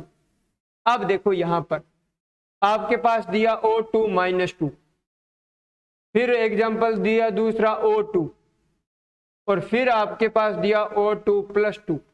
अब आपको बोल दिया कि इनमें सबसे ज्यादा त्रिज्या किसकी होगी और सबसे कम किसकी होगी। इसका सीक्वेंस करना है। तो आप सीक्वेंस कैसे करोगे? आप कहोगे कि सर ये है O2 -2, ये सबसे बड़ा, फिर O2 छोटा, और O- ये +2 इससे छोटा। बस ये अपने पास क्या हो जाएगा? सीक्वेंस हो जाएगा। क्या हो जाएगा दोस्तों? ये सीक्वेंस हो जाएगा। कहानी समझ में आया? सर एक एग्जांपल और दे दो। देखो मान लो अपने पास सम इलेक्ट्रॉनिक स्पीसीज है -3, ठीक है। फिर अपने पास यहां पर अपने पास क्या हो गया? ये -2, ये अपने पास माइनस, यानी सम इलेक्ट्रॉनिक स्पीसीज है। कैसे सर? इस नाइट्रोजन में कितने थे? 7 और 3 10 इलेक्ट्रॉन, इस 8 में 2 10 इलेक्ट्रॉन, और इसमें 9 और 1 10 इलेक्ट्रॉन। ये सम इलेक्ट्रॉनिक स्पीसीज है। और आपसे इनका सीक्वेंस पूछेगा कि कौन सा क्रम सबसे ज्यादा है किसकी। तो ये जो अपने पास जिस पर जितना ज्यादा चार्ज वो अपने आकार में उतना बड़ा, ये ऐसे आपका क्रम हो जाएगा। बस कोई दिक्कत नहीं है ना। घटते क्रम में बढ़ते क्रम में आयनिक त्रिज्या को आप सेट कर सकते हैं। यहां तक देखो अपने पास ये दिया atomic radius versus ionic radius. ये अपने पास मूल परमाणु था, इसमें से धन आयन है वो छोटा हो जाएगा। ये अपने पास मूल परमाणु था, इसमें ऋण आयन है वो अपने मूल परमाणु से बड़ा हो जाएगा। ये देखो धन आयन छोटा है अपने मूल परमाणु से और ऋण आयन अपने मूल परमाणु से बड़ा है। बस इसी प्रकार आपको ध्यान रखना होगा। ओके चलो, तो ये आयनिक त्रिज्या का क्रम था। हाँ सर ये क्रम था। इसमें आपके पास ये देखो, ये आयनिक त्रिज्या किसने दी थी?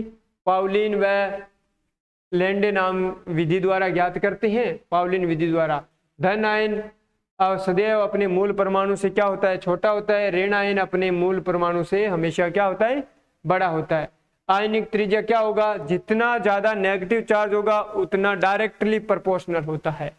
नेगेटिव चार्ज बढ़ेगा तो आयनिक त्रिज्या बढ़ेगी, यदि पॉजिटिव चार्ज बढ़ा है तो आयनिक त्रिज्या घट जाएगी। और इसी प्रकार आपके पास ये क्रम दिया है, कोई दिक्कत नहीं आनी चाहिए। आकार का घटता हुआ क्रम है। ठीक है, क्योंकि ये पॉजिटिव चार्ज, इस पर ज्यादा चार्ज, ये इस पर ज्यादा चार्ज, ये प्लस का चार्ज है तो घटता हुआ क्रम है। वही आपको एक सीक्वेंस बताया था, ये देखो n-3 बताया था, ये बढ़ रहा है, ये बढ़ा था, उसके बाद में O-2 का था, फिर F- का था। इसी प्रकार के क्वेश्चन पूछे जाते हैं। ओके सर, अब अपने पास देखो यहां पर अपने पास दिया एस ब्लॉक। एस ब्लॉक में आपको पूरा आकार बता दिया कि वर्ग में ऊपर से नीचे जाने पर, दाएं से बाएं जाने पर सब कुछ। हाँ सर यही था। लिथियम लीना की रब से फरियाद, बेटा मांगे कार स्कूटर बाप राजी। अब इसमें कुछ नहीं करना था, ऐसे आपको क्या करना था, एम बनाना था और ये ऐसे कर देना होगा। सर हाँ समझ में तो आ गया कहानी। ओके, बस इसी प्रकार करना था। यानी कि अपने पास यहां पर सबसे छोटा कौन, बेरिलियम, उससे बड़ा कौन, लिथियम, उससे बड़ा कौन, मैग्नीशियम, उससे बड़ा कौन, सोडियम, सोडियम से बड़ा कौन, कैल्शियम, कैल्शियम से ज्यादा स्ट्रोंशियम, स्ट्रोंशियम से ज्यादा बेरियम, और बेरियम से ज्यादा पोटेशियम, पोटेशियम से ज्यादा रुबिडियम, और रुबिडियम से ज्यादा सीजियम। ये सबसे, अब आपसे ये पूरे एस ब्लॉक का दे दिया और डायरेक्ट क्वेश्चन दे, डायरेक्ट आपको क्वेश्चन दे तो सीजियम पूरी आवर्त सारणी में सबसे बड़ा आकार रखता है, सबसे छोटा आकार यहां पर इसमें बेरिलियम का होता है, इसमें बेरिलियम का होता है। किसमें, पूरे एस ब्लॉक में। किसके लिए सर, एस ब्लॉक के लिए। एस ब्लॉक में सबसे छोटा एलिमेंट बेरिलियम, सबसे बड़ा सीजियम। ओके सर, यही चीज बताया हुआ है। यहां पर इंपॉर्टेंट को सर देना पड़ता है, हाँ बहुत इंपॉर्टेंट है। यहां ये आपके पास नोट लगा कर दिया है। यहां पर अपने पास टॉप टू बॉटम जाते हैं तो आकार बढ़ता है। सर आपने बताया था टॉप टू बॉटम जाते हैं, टॉप टू बॉटम जाते हैं तो साइज क्या होता है सर, साइज बढ़ता है, साइज बढ़ता है। तो यहां पर देखो बोरॉन, एल्यूमिनियम, गैलियम, इंडियम और थेलियम, इसमें सर क्रम क्या होगा, इसमें सर क्रम क्या होना चाहिए बताओ बच्चों। आप कहोगे सर बोरॉन से ज्यादा एल्यूमिनियम, एल्यूमिनियम से ज्यादा गैलियम, गैलियम से ज्यादा इंडियम और ये थेलियम, ये क्रम होना चाहिए। पर ये दोस्तों क्या हो जाता है, गलत हो जाता है। ये क्या हो जाता है, गलत हो जाता है। क्यों सर, इसमें क्रम क्या रहता है, इसमें क्रम रहता है दोस्तों अपने पास ये बोरॉन, बोरॉन से बड़ा कौन, गैलियम, और गैलियम से बड़ा कौन, एल्यूमिनियम, और एल्यूमिनियम से बड़ा कौन, इंडियम, और फिर थेलियम। ये रहता है क्रम। क्यों, क्योंकि इसमें अपने पास यहाँ गैलियम है, गैलियम से पहले जो इलेक्ट्रॉन आएंगे, पहले किस में इलेक्ट्रॉन भरे जाएंगे, 3d में भरे जाएंगे। किस में भरे जाएंगे, 3d में। और d में क्या होता है, d में जो इनर सेल के इलेक्ट्रॉन है उनका परिरक्षण प्रभाव क्या हो गया, परिरक्षण प्रभाव कम हो गया। पुअर शील्डिंग इफेक्ट के कारण जो आवेश रहता है वो ज्यादा लगेगा और आकार क्या हो जाएगा, कम हो जाएगा। यही तो चीज है यहाँ पर। और ये 3 स्टार दे दिया, इंपॉर्टेंट को देना पड़ेगा, इंपॉर्टेंट को बच्चों देना पड़ेगा। ये क्रम याद करके जाना, कारण बता दिया पुअर शील्डिंग इफेक्ट के कारण। ओके चलो अब बात करते हैं सर डी ब्लॉक में। किसमें, डी ब्लॉक में। तो यहां पर डी ब्लॉक में यदि आप कहोगे कि सर अपने पास लेफ्ट टू राइट जा रही थी, कैसे लेफ्ट टू राइट जा रही थी तो आकार क्या हो रहा था सर, साइज कम हो रहा था। सर क्यों हो रहा था, क्योंकि जेड इफेक्ट बढ़ रहा था। यही था, हाँ सर यही था। परंतु डी में क्या होता है, डी में यहां तक science teacher Vinita Kripalani, chromium तक तो घटता है, क्रोमियम तक आकार घटता है, फिर आकार मैग्नीज का स्थिर रहता है या इनका बराबर रहता है, और फिर थोड़ा सा आकार बढ़ने लग जाता है, आकार बढ़ने लग जाता है। ओके सर, फिर बात करें सर, आपने बताया था कि सर टॉप टू बॉटम जाते हैं, वर्ग में ऊपर से नीचे जाते हैं, टॉप टू बॉटम जाते हैं। हाँ तो सर साइज क्या था, साइज क्या था? हाँ बच्चों बताओ जल्दी से, साइज सर बढ़ना था, बढ़ना था है ना? हाँ सर, तो यहां पर ये सीरीज दिया है, ये 3D series, 3D 4D 5D, ये हो गया सर। 3D से ज्यादा 4D का होना चाहिए, 4D से ज्यादा 5D का होना चाहिए। ओके, यही क्रम होता है, यानी कि यहां पर स्कैंडियम से ज्यादा यट्रियम का, यट्रियम से ज्यादा लैंथेनॉइड का, यही है। ओके ठीक है सर। परंतु ये 4th ग्रुप से लेकर 12th ग्रुप तक क्या दिया है भाई, 4th ग्रुप से लेकर 12th ग्रुप तक यहां पर अपने पास लैंथेनॉइड संकुंचन स्टार्ट होने के कारण जो यहां पर 3D सीरीज, 4D सीरीज और यहां पर 5D सीरीज है, इसमें लैंथेनॉइड संकुंचन स्टार्ट हो गया, तो इसके कारण ये सीरीज 4D सीरीज है ना, 4D और 5D सीरीज, इनके आकार में कोई ज्यादा चेंजिंग नहीं है, पर ये 3D से बड़ी होगी। ये आपके पास क्रम का ध्यान रखना होगा। हाँ सर ये ध्यान रखना होगा, पक्का पक्का। क्यों, कारण पूछे तो, कारण पूछे तो लैंथेनॉइड्स कॉन्ट्रास्टिंग, कारण पूछे तो क्या बताओगे, लैंथेनॉइड कॉन्ट्रास्टिंग, क्या बताओगे, लैंथेनॉइड संकुंचन के कारण ये 3, 4D और 5D में आकार क्या रहते हैं, समान रहते हैं, क्या रहते हैं, समान रहते हैं। चलो अब अपने पास दिया आयनाइजेशन एनर्जी, क्या दिया है, आयोनाइजेशन एनर्जी, बहुत इंपॉर्टेंट लेक्चर है।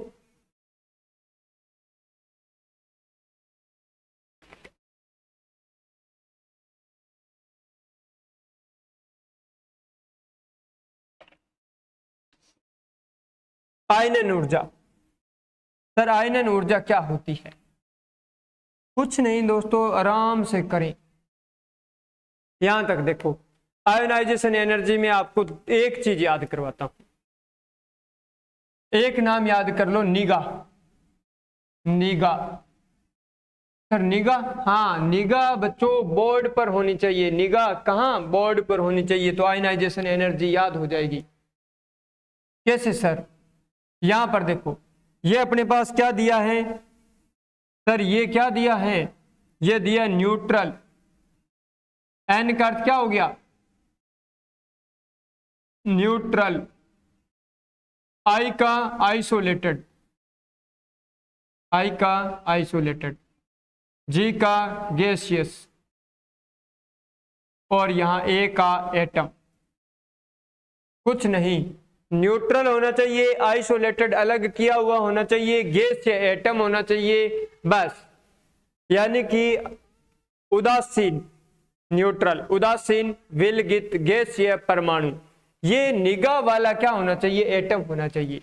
ये एटम है और इसके बाह्यतम, बाह्यतम सेल का इलेक्ट्रॉन को बाहर निकालने के लिए, इलेक्ट्रॉन को बाहर निकालने के लिए जितनी ऊर्जा चाहिए, क्या चाहिए, एनर्जी चाहिए, एनर्जी चाहिए, ठीक है ना, जितनी ऊर्जा चाहिए उस ऊर्जा को क्या कहते हैं, आयनाइजेशन एनर्जी कहते हैं, उसको क्या कहते हैं, आयनाइजेशन एनर्जी कहते हैं।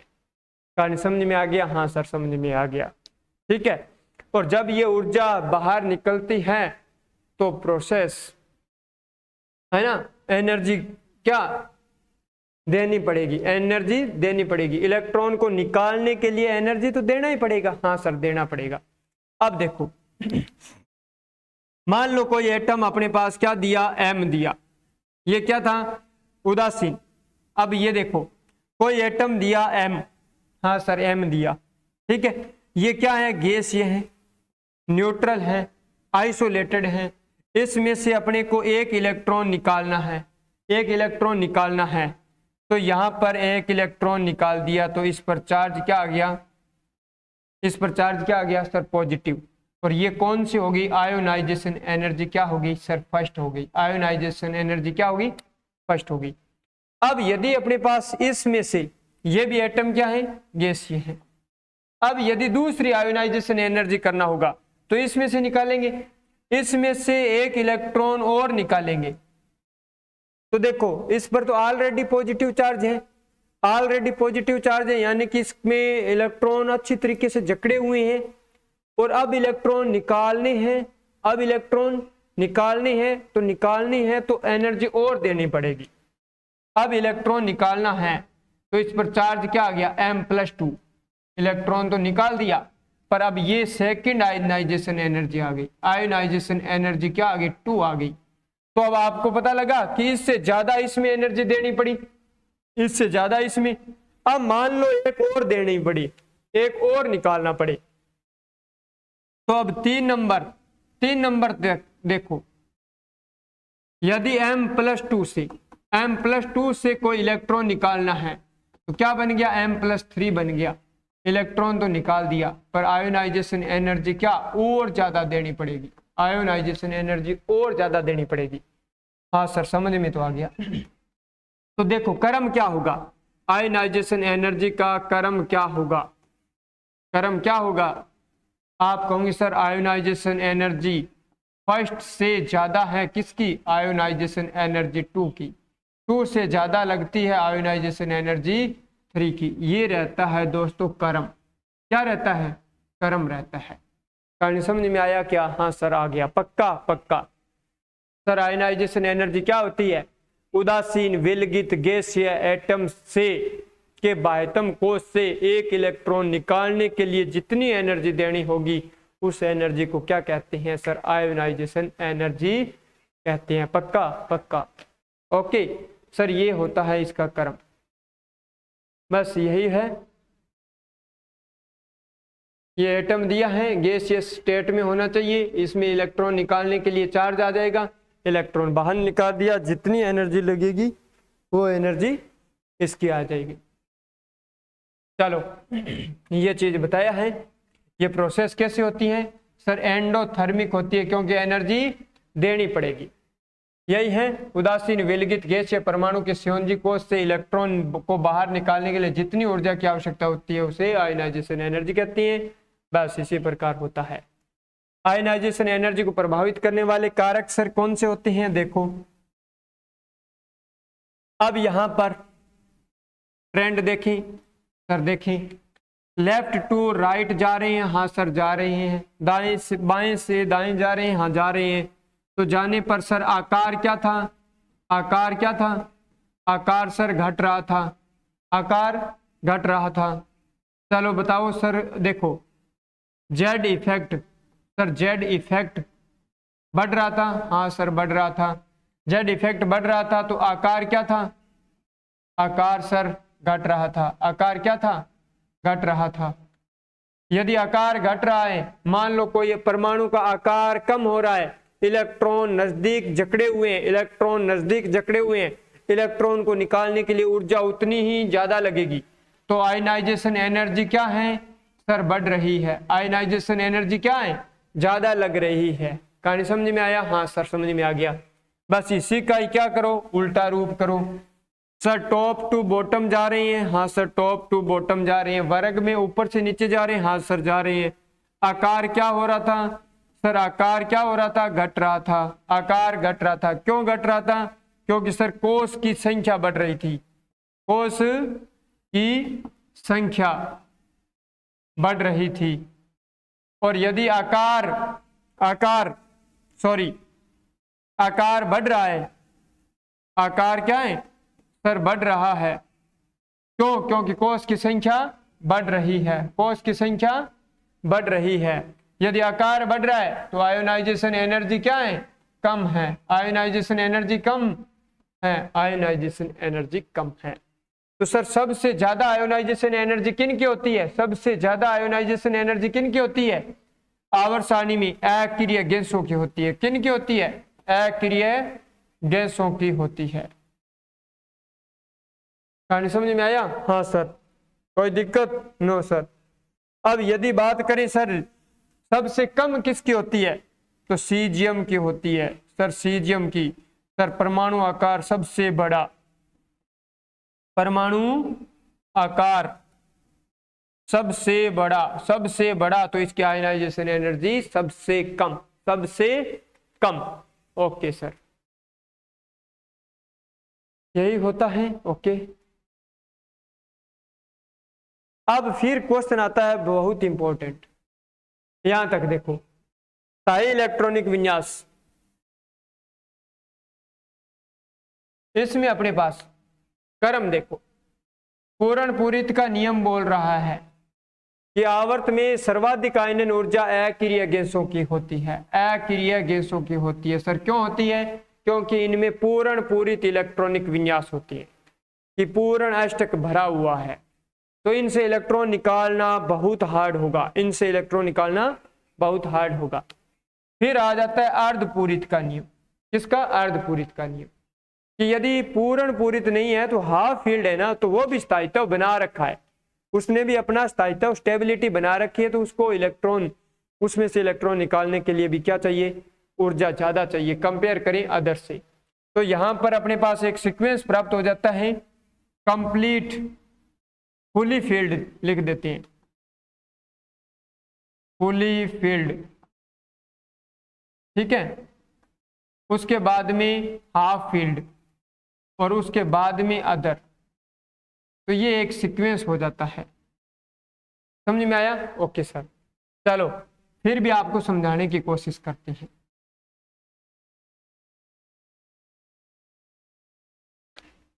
मान लो आपको बता दिया, यहां पर देखो, boron, carbon, nitrogen, oxygen, fluorine, neon, ये आपके पास एक दिया कि इनमें क्रम किसका ज्यादा होगा। तो इलेक्ट्रॉनिक विन्यास भरे तो इसका देखो 2p1, 2p2, 2p3, 2p4, 2p5 और 2p6।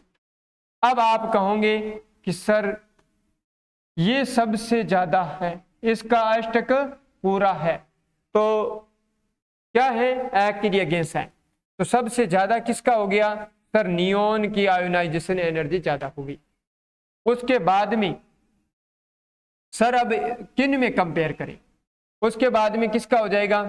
फ्लोरीन का हो जाएगा। किसका हो जाएगा? फ्लोरीन का हो जाएगा, है ना? चलो ठीक है, फिर बात करें सर यहां पर इन दोनों में बात करें, तो सर यहां किसका हो जाएगा? ये अर्धपूरित है, ये क्या है? हाफ फील्ड है, ये क्या है? हाफ फील्ड है, तो फिर किसका हो जाएगा? नाइट्रोजन का, फिर किसका हो जाएगा? ऑक्सीजन का, फिर किसका हो जाएगा? कार्बन का, फिर किसका हो जाएगा? बोरॉन का। और यदि अपने पास पूरा एस ब्लॉक का देखें तो यहां पर किसका हो जाएगा? बेरिलियम का, फिर किसका हो जाएगा? बोरॉन का। ये अपने पास क्या बन जाएगा? सीक्वेंस बन जाएगा। बच्चों नोट कर लो, बहुत इंपॉर्टेंट है। सेकंड आवर्त का पूरा आयनाइजेशन क्रम, कहानी समझ में आ गया? क्यों हुआ? ये इस कारण हुआ। अभी आपके पास इसी कारण तो यहां तक देखो, नाइट्रोजन का ज्यादा है ऑक्सीजन से, नाइट्रोजन का ज्यादा है ऑक्सीजन से। सर हाँ, नाइट्रोजन का ज्यादा है ऑक्सीजन से, नाइट्रोजन का ज्यादा है ऑक्सीजन से। फॉस्फोरस का ज्यादा है सल्फर से, यही तो कारण रहेगा। ये स्टार पॉइंट लगा कर दिए। ओके सर, अब देखो पेनेट्रेशन पावर के कारण NS का ज्यादा है NP का, ND का, NF का, तो इसी के कारण बेरिलियम का ज्यादा है बोरॉन के कारण, बेरिलियम का ज्यादा है बोरॉन के कारण, और यहाँ मैग्नीशियम का ज्यादा है एल्यूमिनियम के कारण। क्या? Ionization energy. क्या? Ionization energy. चलो सर, द्वितीयक आयोनाइजेशन एनर्जी क्या होता है अभी बता देते हैं दोस्तों। यहां तक देखो, अभी सर लिखा कार्बन, नाइट्रोजन, ऑक्सीजन, फ्लोरीन, ये लिखा। हाँ सर, तो इनमें फर्स्ट आयोनाइजेशन क्रम देखेंगे, फर्स्ट आयोनाइजेशन क्रम देखेंगे तो इसका sir 2p2, 2p3, 2p4, 2p5, यही था। हाँ सर यही था। तो इनमें अपने पास यदि क्रम देखें तो क्या था? इसका सर इसका ज्यादा होगा, फ्लोरीन का सर ज्यादा। उसके बाद में इन दोनों में कंपेयर किया तो सर नाइट्रोजन का, फिर ऑक्सीजन का, फिर कार्बन का। तो ये क्रम था, है ना। अब अपने को आयनाइजेशन एनर्जी देखना है किसकी, सेकंड की, द्वितीयक आयनाइजेशन एनर्जी देखनी है। द्वितीयक है कि अब इसमें एक एक इलेक्ट्रॉन निकाल देंगे, एक एक इलेक्ट्रॉन निकाल देंगे।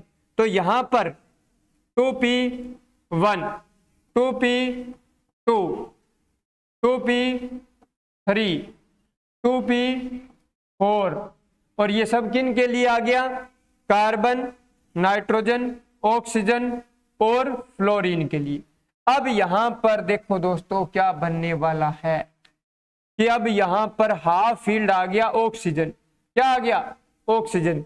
तो यहां ऑक्सीजन की सबसे ज्यादा, ऑक्सीजन की सबसे ज्यादा, उससे कम फ्लोरीन की, उससे कम नाइट्रोजन की, उससे कम कार्बन की। ये अपने पास क्या आ गई, संयोजकता, ये आयनाइजेशन एनर्जी क्या आ गई, सेकंड की आ गई। और बहुत इंपॉर्टेंट है, इंपॉर्टेंट को देना पड़ता है, इंपॉर्टेंट को देना पड़ता है। कहानी समझ में आई, हाँ सर समझ में आ गई। फर्स्ट आयनाइजेशन एनर्जी पूछें या डायरेक्ट आयनाइजेशन एनर्जी पूछे तो आपको कोई इलेक्ट्रॉन निकालना नहीं है, वहां डायरेक्ट इलेक्ट्रॉनिक विन्यास को देखकर डिसाइड करना है कि इनमें से निकाला जाए तो किस में आएगा। यहां यदि सेकंड पूछा है तो एक इलेक्ट्रॉन निकाल कर देखना है, निकाल कर देखेंगे कि हाँ अब इसमें से एक इलेक्ट्रॉन निकलने के बाद में दोबारा जब देखेंगे कि तो ये किस में डिफरेंस आएगा, ये होगा क्रम। तो ये आपके नोट्स में लिखा हुआ है दोस्तों, कोई दिक्कत नहीं है। कहानी समझ में आया, हाँ सर। आयनाइजेशन एनर्जी के अनुप्रयोग दिए जाएंगे कि कहां से कहां बढ़ती है और कहां से कहां घटती है, ये बता दिया आपको। तो ये अनुप्रयोग दिए हैं, कोई दिक्कत है नहीं, ठीक है ना, ये पढ़ लोगे, टेंशन फ्री हो। अब इलेक्ट्रॉन बंधुता, क्या पूछा है, इलेक्ट्रॉन बंधुता, है ना, हो जाएगा। ओके सर, हाँ हो जाएगा, टेंशन मत लो।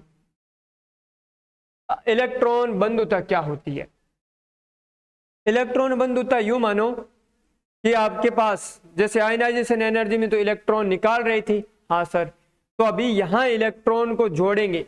कोई गैसीय है, परमाणु है, उदासीन है, उसके बाह्यतम सेल में एक इलेक्ट्रॉन को जोड़ने के लिए, एक इलेक्ट्रॉन को जोड़ने के लिए जो एनर्जी, जोड़ने के दौरान जो एनर्जी रिलीज होगी, जो एनर्जी रिलीज होगी उसको क्या कहते हैं, इलेक्ट्रॉन बंधुता कहते हैं।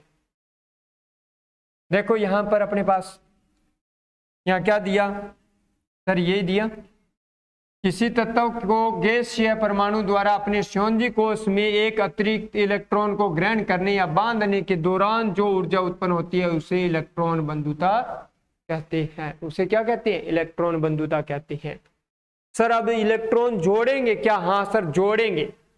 अब देखो सर कैसे जोड़ते हैं, मान लो सपोज दैट, तो ये जोड़ेंगे ना, यहां तक देखो कोई एम गैसीय परमाणु था, एम क्या था, गैसीय परमाणु था। सर इसमें इलेक्ट्रॉन जोड़ रही है, इलेक्ट्रॉन जोड़ रही है, हाँ सर जोड़ रही है। तो इलेक्ट्रॉन इसमें जोड़ रही है तो यहां पर क्या आ गया सर, नेगेटिव चार्ज आ गया। क्या आ गया, नेगेटिव चार्ज आ गया। तो ये तो है इलेक्ट्रॉन, पहली बार जोड़ा कोई दिक्कत नहीं है, जोड़ने के दौरान एनर्जी क्या थी, रिलीज हो रही थी। तो ये प्रोसेस क्या थी, एक्सोथर्मिक थी। क्या थी, एक्सोथर्मिक थी। अब देखो दोस्तों दूसरा, क्योंकि एम नेगेटिव आ गया, क्या आ गया, एम नेगेटिव आ गया। अब यदि इलेक्ट्रॉन जोड़ोगे, अब यदि इलेक्ट्रॉन जोड़ोगे तो अपने पास क्या होगा, अब अपने पास इलेक्ट्रॉन जोड़ोगे तो इसको एनर्जी देनी पड़ेगी, इसको एनर्जी और देनी पड़ेगी। तो यहां पर एम दूसरा आवेश आ गया तो इसके लिए अपने पास एनर्जी देनी पड़ेगी। अब जो प्रोसेस है वो क्या हो जाएगी, एंडोथर्मिक हो जाएगी। क्या हो जाएगी, एंडोथर्मिक हो जाएगी। कहानी समझ में आई क्या बच्चों, बस यही तो पूछा जाता है, ठीक है, एक्सोथर्मिक और एंडोथर्मिक। इलेक्ट्रॉन लब्धि लिखा है, गेन एंथैल्पी यानी प्यार करता है, एंथैल्पी का अर्थ हो गया यहां पर इलेक्ट्रॉन गेन एंथैल्पी। एंथैल्पी का होता है लवर। लवर कौन होगा, यानी जिसमें इलेक्ट्रॉन जिस में कमी है तो वो तो आसानी से ले लेगा, वो तो आसानी से ले लेगा। जो इलेक्ट्रॉन आसानी से ले रहा है तो इलेक्ट्रॉन गेन एंथैल्पी क्या हो रही है, कम हो रही है। और जिसमें इलेक्ट्रॉन जोड़ने के लिए ऊर्जा दे रहे हैं उसकी इलेक्ट्रॉन गेन एंथैल्पी क्या है, ज्यादा है।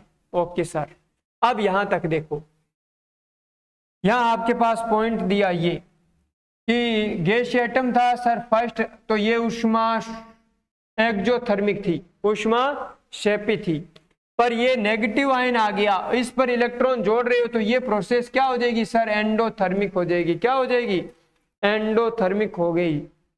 अब यहां पर नोट लगा कर दिया, जब कोई परमाणु -COG आयन में बदल जाए तो ऊर्जा मिलेगी, अर्थात क्रिया ऊष्मा क्षेपी होगी। परंतु यदि -2 COG आयन में बदलेगा तो कुल क्रिया ऊष्मा शोषी होगी, एंडोथर्मिक हो जाएगी।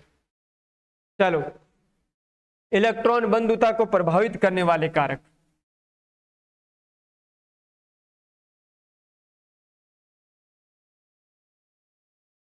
अब यहां पर देखो प्रभावित करने वाले कारक, प्रभावी नाभिक आवेश दिया, क्या दिया सर, प्रभावी नाभिक आवेश, प्रभावी नाभिक आवेश है, हाँ सर।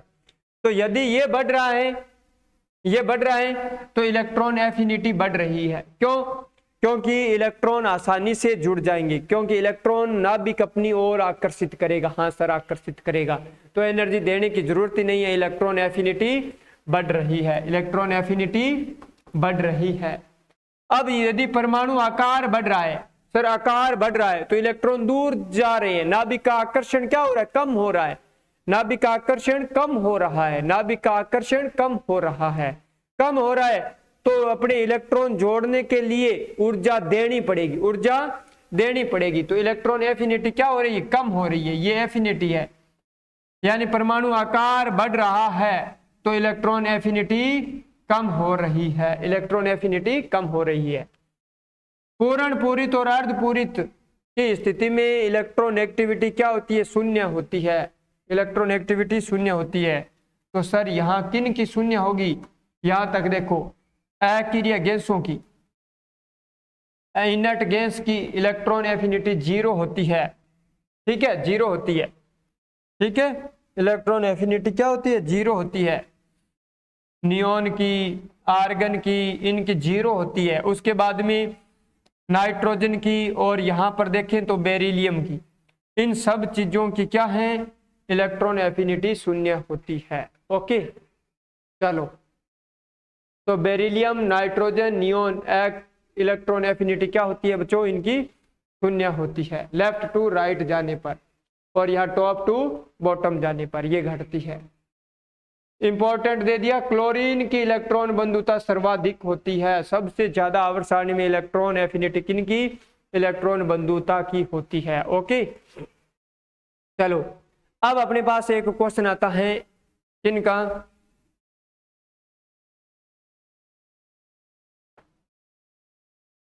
विद्युत ऋणात्मकता का। किसका आता है, विद्युत ऋणात्मकता का, कि सर इलेक्ट्रोनेगेटिविटी क्या होती है। तो यहां पर 2-3 पॉइंट रहते हैं। एक तो देखो ये यूनिट लेस होता है, यूनिट लेस इकाई है, इकाई रहित यूनिट लेस होता है, इसकी कोई यूनिट नहीं होती है। दूसरा क्वेश्चन दिया जा सकता है कि ये किन्होंने दिया था, पोलिंग नाम का साइंटिस्ट था, उन्होंने दिया था। तीसरा क्वेश्चन ये आ सकता है कि ये अपने पास सबसे ज्यादा आवर्त सारणी में इलेक्ट्रोनेगेटिविटी किसकी होती है, फ्लोरीन की होती है। सर इलेक्ट्रोनेगेटिविटी होता क्या है, ये है कि अपने पास ए और बी कोई दो एटम साझेदारी से इलेक्ट्रॉन बना रखा है, यानी कि साझेदारी करके अपने पास एक बॉन्ड बना रखा है, तो एक बॉन्ड में 2 इलेक्ट्रॉन होते हैं, यानी कि साझेदारी, साजित किए हुए इलेक्ट्रॉन को अपनी ओर आकर्षित करना। साझेदारी के इलेक्ट्रॉन किसी परमाणु द्वारा, मान लो बी परमाणु है, किसी परमाणु द्वारा या बी परमाणु द्वारा साजित किए गए इलेक्ट्रॉन को अपनी ओर आकर्षित करना, साजित किए गए इलेक्ट्रॉन को अपनी ओर, यानी इन दोनों को अपनी ओर आकर्षित करना क्या कहलाएगा, विद्युत ऋणता कहलाएगा। यदि ये इस पर आकर्षित कर रहा है तो इस पर चार्ज क्या आ गया, डेल्टा माइनस का आ गया, और मान लो इस पर क्या आ गया, डेल्टा पॉजिटिव चार्ज आ गया। कहानी समझ में आया कि इलेक्ट्रोनेगेटिविटी होती क्या है, साजित किए गए इलेक्ट्रॉन को अपनी ओर आकर्षित करना क्या कहलाता है, विद्युत ऋणता कहलाता है। यूनिट लेस होती है, पॉलिंग नाम के साइंटिस्ट ने दिया था, फ्लोरीन की सबसे ज्यादा होती है। इन्होंने एक स्केल दिया था, इन्होंने क्या दिया था, एक स्केल दिया था, ठीक है, इन्होंने ये एक स्केल दिया था, इसके अकॉर्डिंग आपको बताएंगे। यहां पर आपको चलो पहले स्केलिंग थोड़ा सा बता देती हैं। आप यूं देखो, यहां पर आपने बनाया हाइड्रोजन, हाँ सर हाइड्रोजन, उसके बाद में देखो लिथियम, फिर आपने बना दिया सोडियम, ठीक है। यहाँ लिथियम से फिर चलते हैं बेरिलियम, फिर आपके पास बोरॉन, फिर कार्बन, फिर नाइट्रोजन, फिर ऑक्सीजन, फिर फ्लोरीन, यहां तक चलती है। उसके बाद में यहाँ पर मैग्नीशियम, यहाँ एल्यूमिनियम, यहाँ अपने पास सिलिकॉन, यहाँ आपके पास फास्फोरस, यहाँ सल्फर, यहाँ क्लोरीन। ये इतना आपको ध्यान रखना है। अब इन्होंने एक स्केल दिया था, उसके अकॉर्डिंग अपने पास बातचीत करते हैं, ठीक है। यहां पर देखो इसकी होती है 2.1, हाँ सर याद हो गया। इसका होता है अपने पास 1.0 हो जाएगा, हाँ सर। उसके बाद में 0.5 बढ़ाते जाओ, 1.5, 2.0, 2.5, 3.0, 3.5 और यहां पर अपने पास 4.0। ये इनका एक मान दिया गया है।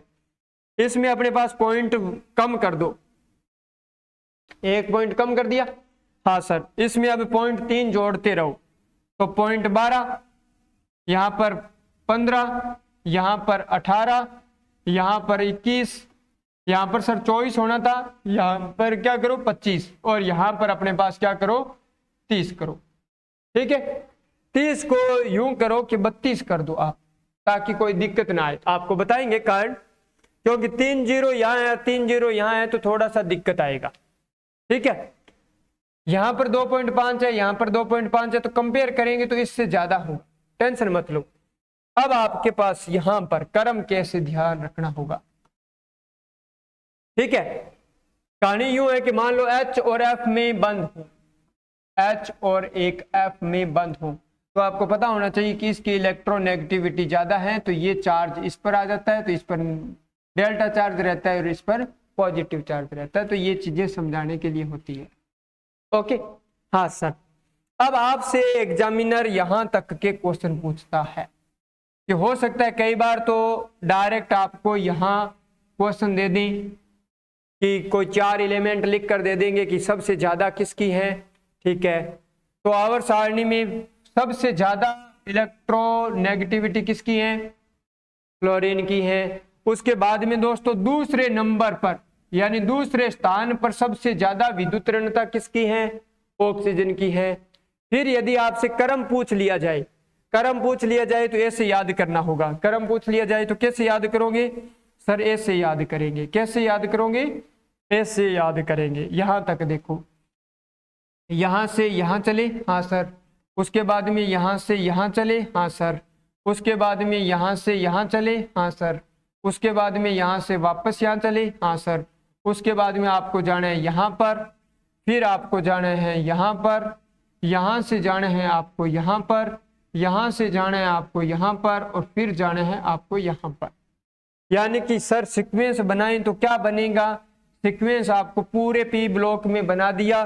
तो देखो अपने पास एल्यूमिनियम से ज्यादा, एल्यूमिनियम से ज्यादा किसका है, हाँ जी सिलिकॉन, सिलिकॉन से ज्यादा है बोरॉन, बोरॉन से ज्यादा है फास्फोरस, फास्फोरस से ज्यादा है कार्बन, कार्बन से ज्यादा है सल्फर, सल्फर से ज्यादा है नाइट्रोजन, नाइट्रोजन से ज्यादा है क्लोरीन, क्लोरीन से ज्यादा है ऑक्सीजन, और ऑक्सीजन से ज्यादा है फ्लोरीन।